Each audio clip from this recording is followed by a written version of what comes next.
नमस्कार, BSTV देख रहे हैं आप। मैं हूं आपके साथ सोनू सेन। चलिए शुरुआत करते हैं बात सियासत की। तो अब प्रदेश की, देश की हर मुद्दे की सियासत की बात होगी सियासत के सियासतदानों की, बात होगी राजनीतिक उठापटक की, प्रदेश के तमाम राजनीतिक मुद्दों की भी हम बात करेंगे। इन्हीं किस्सों को लेकर आए हैं आज के हमारे इस खास कार्यक्रम बात सियासत की में। छत्तीसगढ़ की कानून व्यवस्था एक बार फिर कटघरे में है। मारपीट, लूट, हत्या की घटनाओं पर कांग्रेस ने बीजेपी पर निशाना साधा। PCC चीफ दीपक बैज ने कहा है कि इंसान गाजर मूली की तरह काटे जा रहे हैं। प्रदेश में कानून व्यवस्था बदहाल हो चुकी है। भाजपा की सरकार ने छत्तीसगढ़ को अपराध का गढ़ बना दिया। वहीं बीजेपी ने कांग्रेस पर पलटवार किया है। बीजेपी का कहना है कि सरकार एक्शन मोड में है, काम कर रही है। ये रिपोर्ट आप देखिए।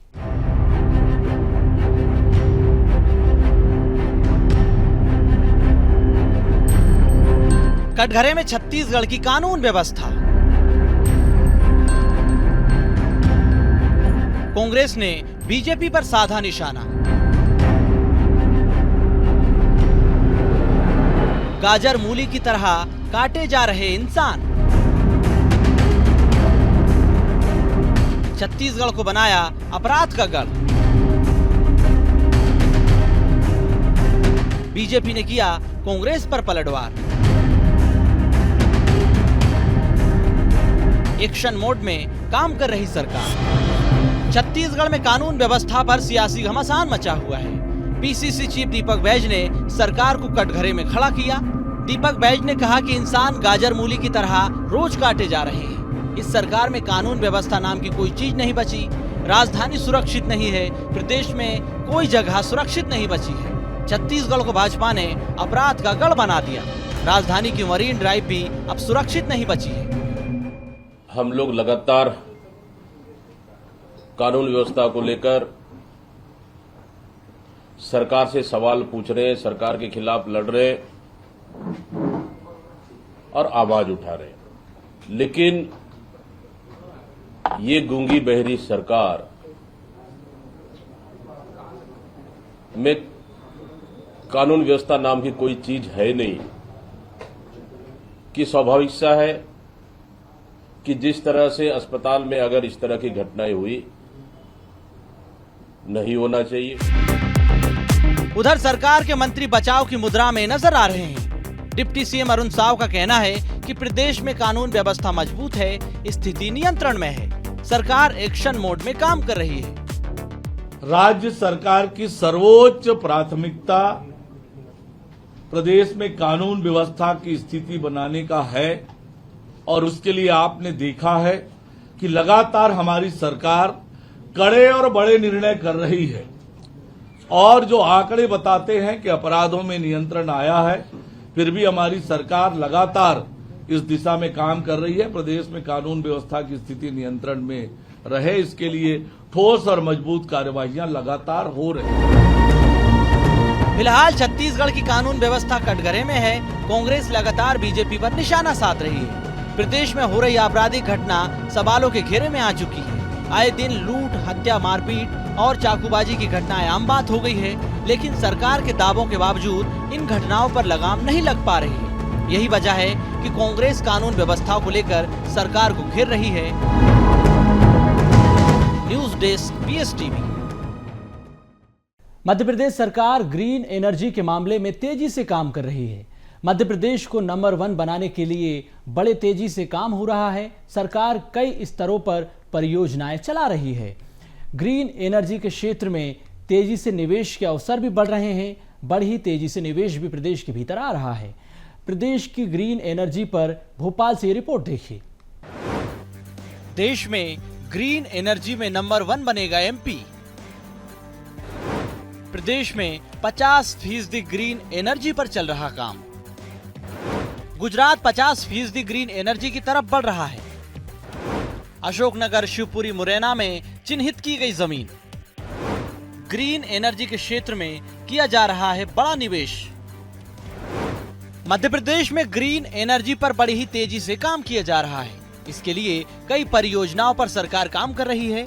प्रदेश के renewable energy minister Rakesh Shukla ने कहा कि देश में ग्रीन एनर्जी में मध्य प्रदेश नंबर 1 बनेगा। इसके लिए प्रदेश में 50% ग्रीन एनर्जी पर काम चल रहा है। उन्होंने कहा कि गुजरात 50% ग्रीन एनर्जी तक पहुंच रहा है।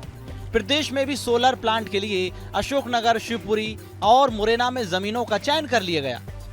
यहाँ पर सोलर प्लांट लगाए जाएंगे। इसके अलावा प्रदेश में हो रही समिट में भी ग्रीन एनर्जी के क्षेत्र में अच्छा निवेश आ रहा है। साथ ही सरकार जल्द ही 20,000 मेगावाट ग्रीन एनर्जी का टारगेट हासिल कर लेगी। हम भी इस रास्ते पे जा रहे हैं और लगातार, चाहे वो रीवा का हो, चाहे फ्लोटिंग हमारा प्लांट ओंकारेश्वर का हो, चाहे शाजापुर, नीमच, और लगातार मुरैना में भी हमने जगह देखी है 4,000 एकड़। तो लगातार हम लोग प्रयास कर रहे हैं कि किसी भी तरीके से सोलर के क्षेत्र में, ग्रीन एनर्जी के क्षेत्र में मध्य प्रदेश आगे बढ़े। हमारी कोशिश है कि हम 20,000 मेगावाट तक हम जल्दी से जल्दी पहुंचे, ये हमारा प्रयास है। हम ग्रीन एनर्जी के क्षेत्र में कि किस तरीके से सोलर के क्षेत्र में हम मध्य प्रदेश को आगे ले जाएं, और लगातार मुझे लगता है कि निवेश की कोई, जिस तरीके से माननीय मुख्यमंत्री जी बाहर भी जाके जो निवेश लेके आ रहे हैं, तो मुझे लगता है कि बहुत जल्दी इस जो हमारे प्रयास चल रहे हैं उसमें हम सफलता प्राप्त करेंगे। साल 2012 में रिन्यूएबल एनर्जी की क्षमता 500 मेगावाट से कम थी। पिछले 12 सालों में क्षमता में 12 गुना से अधिक वृद्धि हुई। कुल ऊर्जा में 21% रिन्यूएबल एनर्जी का योगदान। रीवा सौर परियोजना के तहत सौर ऊर्जा पार्क स्थापित किए गए। कोयला उत्पादित ऊर्जा से सस्ती सौर ऊर्जा तैयार की गई। परियोजना से दिल्ली मेट्रो को सस्ती सौर ऊर्जा दी गई। हार्वर्ड यूनिवर्सिटी में परियोजना को पढ़ाया जाता है। 2025 तक सरकारी भवनों पर सोलर रूफटॉप लगाने का लक्ष्य। प्रदेश में आगर, शाजापुर, नीमच में 1500 मेगावाट क्षमता का सोलर पार्क निर्माणाधीन है। ओंकारेश्वर में 600 मेगावाट क्षमता की दुनिया की सबसे बड़ी फ्लोटिंग सोलर परियोजना विकसित की जा रही है। आगर, धार, अशोकनगर, भिंड, शिवपुरी और सागर जिलों में 15,000 हेक्टेयर भूमि चिन्हित की गई, जहां 7,500 मेगावाट सौर ऊर्जा क्षमता स्थापित की जाएगी। इसी तरह उज्जैन, आगर, धार, मंदसौर और रतलाम में 3,000 मेगावाट पवन ऊर्जा स्थापित करने का लक्ष्य रखा गया। अब इस मसले पर सियासत शुरू हो गई। कांग्रेस प्रवक्ता भूपेंद्र गुप्ता ने निशाना साधा। उन्होंने कहा कि प्रदेश में ग्रीन एनर्जी पर्याप्त है, दूसरे राज्यों को बिजली दी जा रही है, इसके बावजूद सरकार लोगों से वसूल रही है। 10 रुपए यूनिट के हिसाब से जनता से वसूली की जा रही है। सरकार जनता के साथ धोखा कर रही है। तो वो कम से कम ये तो बता दें कि अगर इतनी व्यापक स्तर पर मध्य प्रदेश में ग्रीन एनर्जी बन रही है, तो आप जनता को 10 रुपये यूनिट बिजली क्यों दे रहे हैं? इसका तो रेट 3 रुपये है, और इसमें जो है डिस्ट्रीब्यूशन कॉस्ट भी नहीं आती। तो एज ए इंजीनियर वो बता दें, मंत्री की तरह नहीं बताएं, उसमें तो उनको शर्म आनी, मतलब थोड़ा संकोच करना पड़ेगा। एज ए इंजीनियर बता दें कि जो 3 रुपये की बिजली आप खुद खरीद रहे हैं, तो जो और उसमें डिस्ट्रीब्यूशन की कोई कॉस्ट नहीं आती, तो आप जो है 10 रुपये यूनिट बिजली प्रदेश की जनता पे क्यों लाद रहे हैं भाई? उन्हें इस बात का जवाब देना चाहिए कि जब जो है 3 रुपये की बिजली आपको मिल रही है फ्री में, घर बैठे सूरज भैया दे रहे हैं, तो जनता को 10 रुपये में क्यों डोबी बना रहे हो? इसका तो जवाब दो आप। मोहन सरकार नवीकरणीय ऊर्जा को प्रोत्साहित करने का काम कर रही है। मध्य प्रदेश के नर्मदापुरम में 464.65 करोड़ रुपए की लागत से 227.54 एकड़ का अत्याधुनिक मैन्युफैक्चरिंग जोन स्थापित किया जा रहा है। इसके तहत 1 रुपए टोकन राशि पर भूमि भी आवंटित होगी, साथ ही बिजली पानी में छूट रहेगी। कुल मिलाकर रिन्यूएबल एनर्जी के क्षेत्र में मध्य प्रदेश में विकास हो रहा है। ज्यादा से ज्यादा लोग निवेश कर रहे हैं। इसके लिए काम लगातार किया जा रहा है। मनोज राठौर, BSTV भोपाल। मध्य प्रदेश में सरकार शिक्षा के स्तर को सुधारने के लिए लगातार काम कर रही है। युवाओं को रोजगार देने का काम भी हो रहा है। इसी मकसद से छात्रों का परफॉर्मेंस इंडेक्स तैयार किया जा रहा है।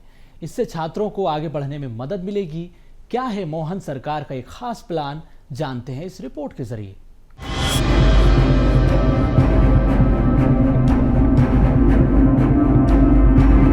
सरकार तैयार कर रही स्टूडेंट्स का परफॉर्मेंस इंडेक्स।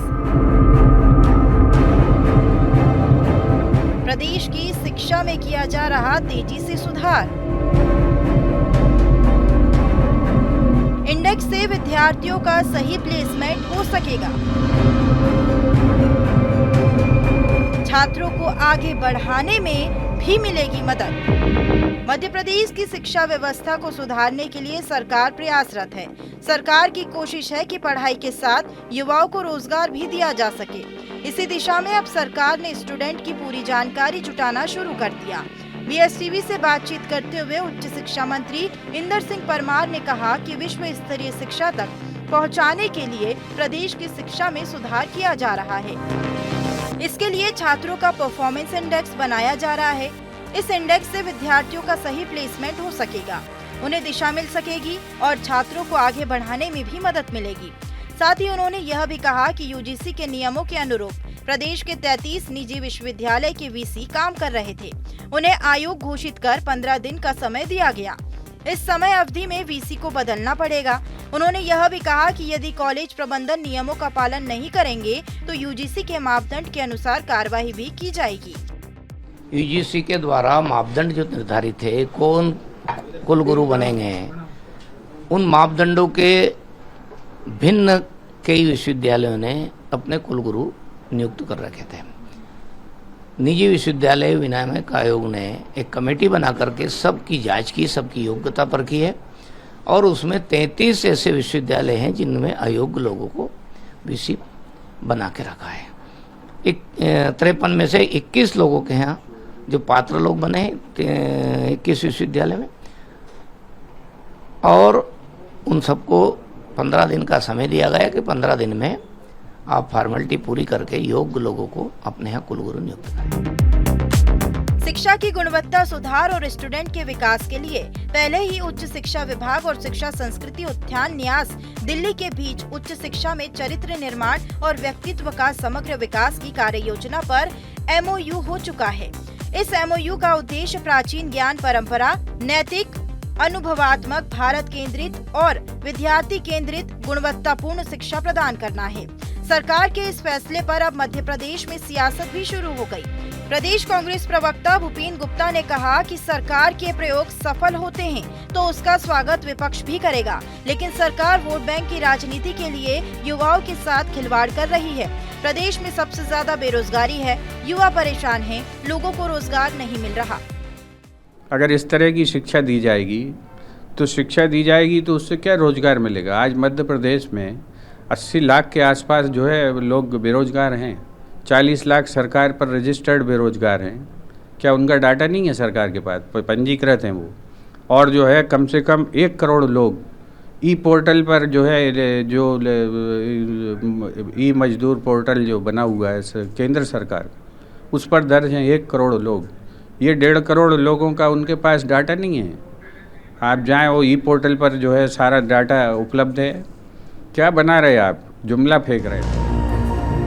मध्य प्रदेश राष्ट्रीय शिक्षा नीति 2020 लागू करने में अग्रणी राज्य है।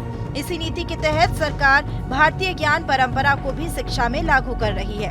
कई बड़े फैसले इस दिशा में दिए गए। सरकार इस शिक्षा नीति को पूरी तरह से प्रदेश की शिक्षा व्यवस्था में लागू करना चाहती है। इस और कई कदम भी उठाए गए। शिक्षा के साथ स्टूडेंट्स के रोजगार मुखी पढ़ाई पर विशेष ध्यान है। मनोज राठौर, BSTV, भोपाल। यहां रुकेंगे एक ब्रेक के लिए। आप देखते रहिए BSTV।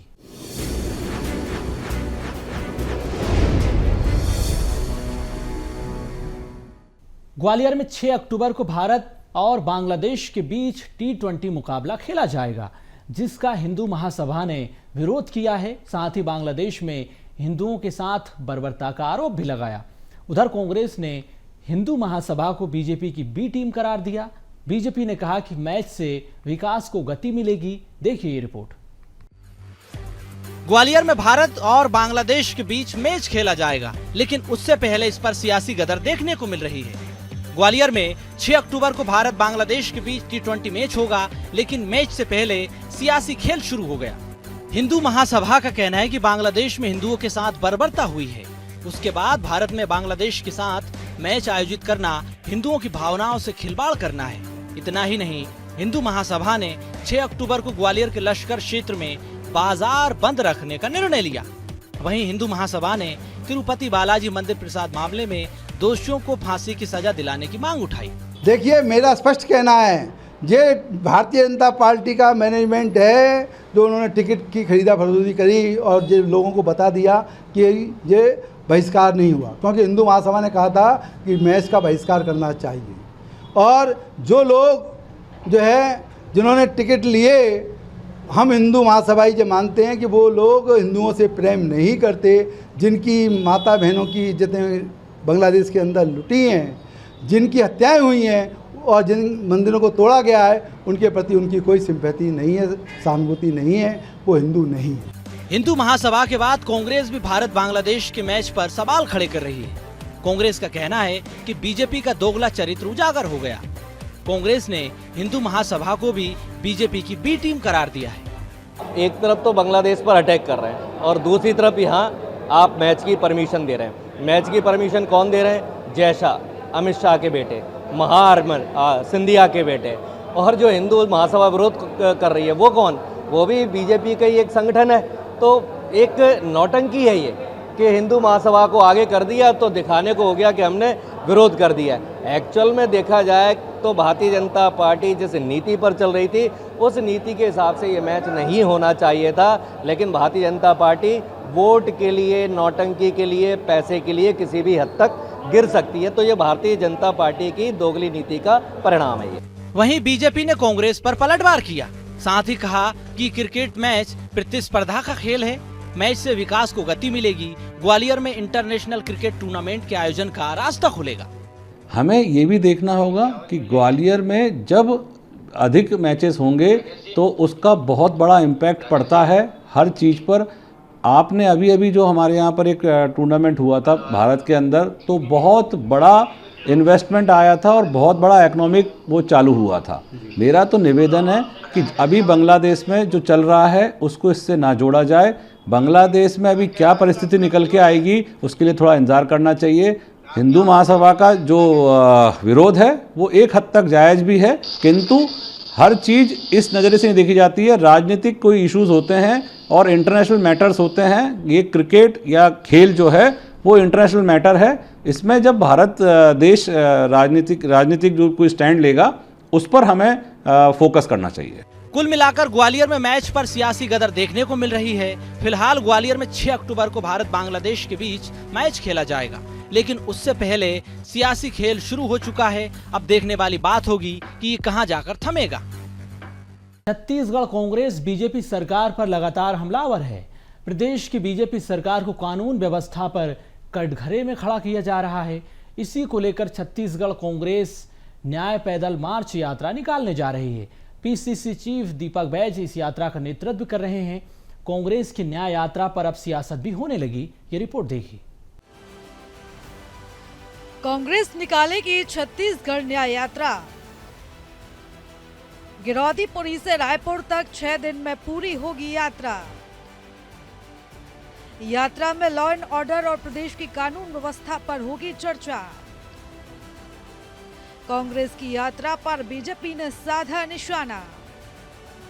कांग्रेस पार्टी राहुल गांधी की न्याय यात्रा की तर्ज पर छत्तीसगढ़ न्याय यात्रा निकालने जा रही है। रविवार को मीडिया से चर्चा करते हुए यात्रा की जानकारी दी। पीसीसी चीफ दीपक बैज ने कहा कि हम 27 से 2 अक्टूबर तक गिरदौरीपुर धाम से रायपुर तक पैदल यात्रा करेंगे। हमारी इस यात्रा का नाम होगा छत्तीसगढ़ न्याय यात्रा।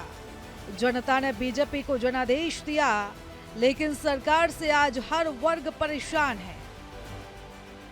छत्तीसगढ़ प्रदेश कांग्रेस कमेटी ने निर्णय लिया है कि आने वाला समय में 27 सितंबर से लेकर 2 अक्टूबर तक गिरौदपुरी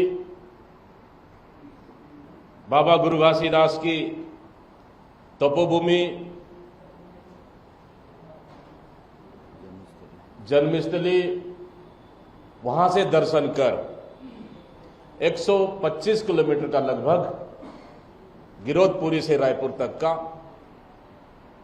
पैदल यात्रा करने का कांग्रेस पार्टी ने निर्णय लिया है।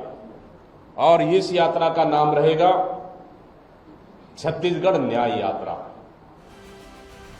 उन्होंने आगे कहा कि अपनी विफलताओं को छुपाने के लिए बलौदाबाजार घटना के बाद निर्दोषों को गिरफ्तार किया गया।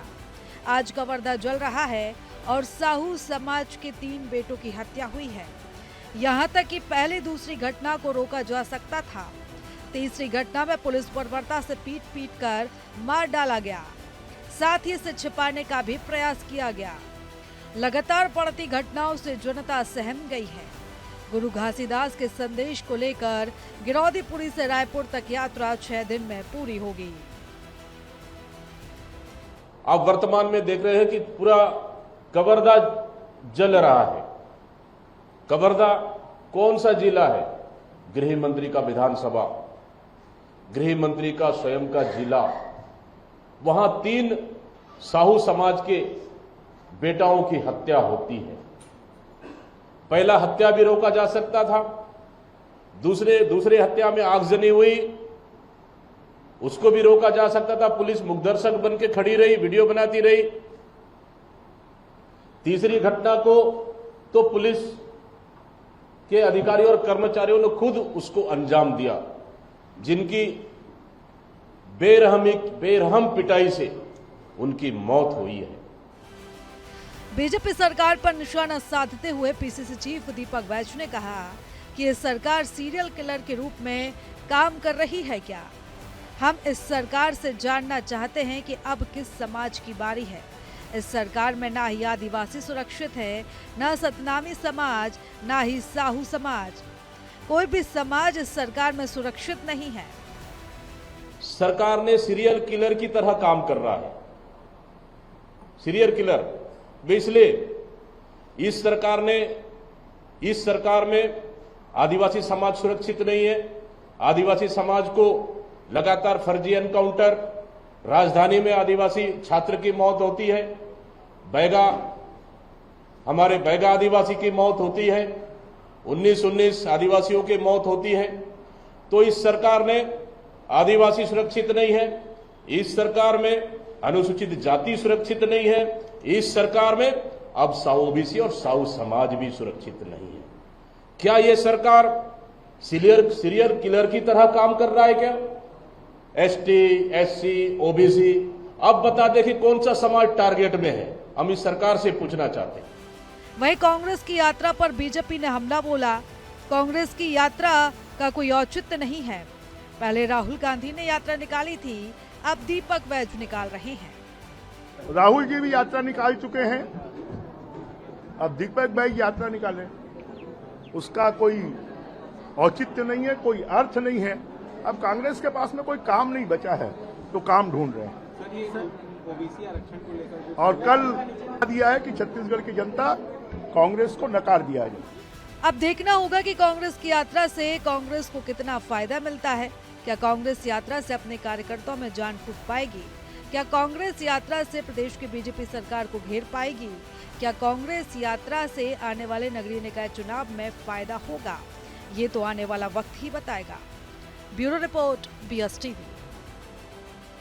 फिलहाल बात सियासत में इतना ही। मुझे दीजिए इजाजत। आप देखते रहिए BS TV। नमस्कार।